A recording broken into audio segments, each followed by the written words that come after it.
আবার শুনি আলিমুল আমাদেরকে গালিগালাজ করে। এক নেতা তো শুনলাম যে জামাতকে বলতেছে জাতীয় বেঈমান, চরমনাইকে বলতেছে হচ্ছে ভণ্ড, পীর সাহেবকে ভণ্ড বলছে, তারা এর প্রতিবাদ দিচ্ছে, মিছিল করছে। আমরা বিষয়গুলো নিয়ে অত বেশি কেয়ার করি না, কে কে বললো তার মুখে থাকাই ভালো। কাউকে আনতে গিয়ে খাল কেটে কুমির আনা যেটাকে বলে, সেই কাজ করতে গিয়ে আমার মনে হয় সেটি কাউকে দমন করতে গিয়ে অথবা কারো ক্ষতি করতে গিয়ে নিজের ক্ষতিটাই আগে হয়ে যায় কিনা সেটাই দেখা উচিত।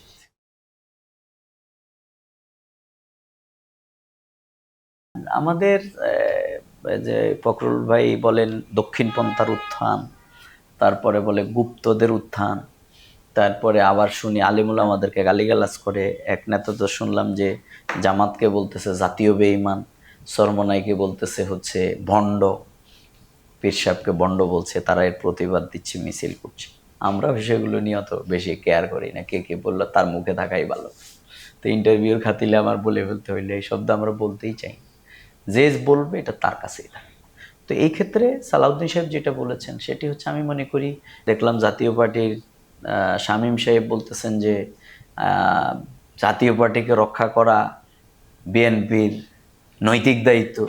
এই সব একই সূত্রে গাঁথা কিনা এটা বিএনপিকে বলতে পারবেন এবং বিএনপিকে বলতে হবে। কিন্তু আমার শেষ কথা এই ব্যাপারে হচ্ছে, যে অথবা যারাই এই ফ্যাসিবাদ এবং আধিপত্যবাদের শক্তির ব্লেসিং নিয়ে যারা ক্ষমতায় থাকার প্রত্যাশা করে, সেটি সম্পূর্ণ গুড়ে বালিতে পরিণত হবে।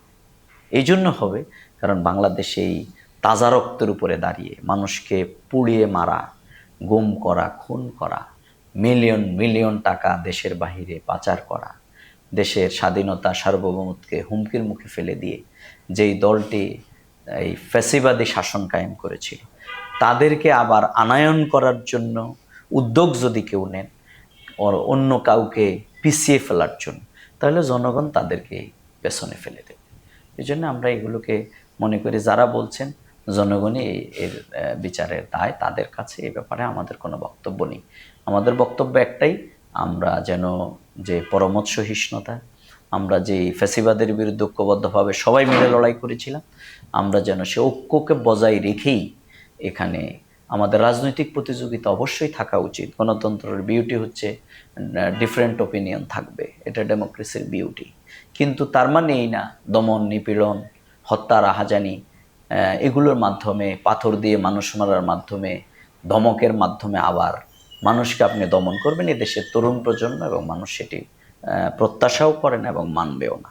সুতরাং কাউকে আনতে গিয়ে, অর্থাৎ ওই যে ক্যাসো কুটতে অজগর অথবা খাল কেটে কুমির আনা যেটাকে বলে, সেই কাজ করতে গিয়ে আমার মনে হয় সেটি কাউকে দমন করতে গিয়ে অথবা কারো ক্ষতি করতে গিয়ে নিজের ক্ষতিটাই আগে হয়ে যায় কিনা সেটাই দেখা উচিত।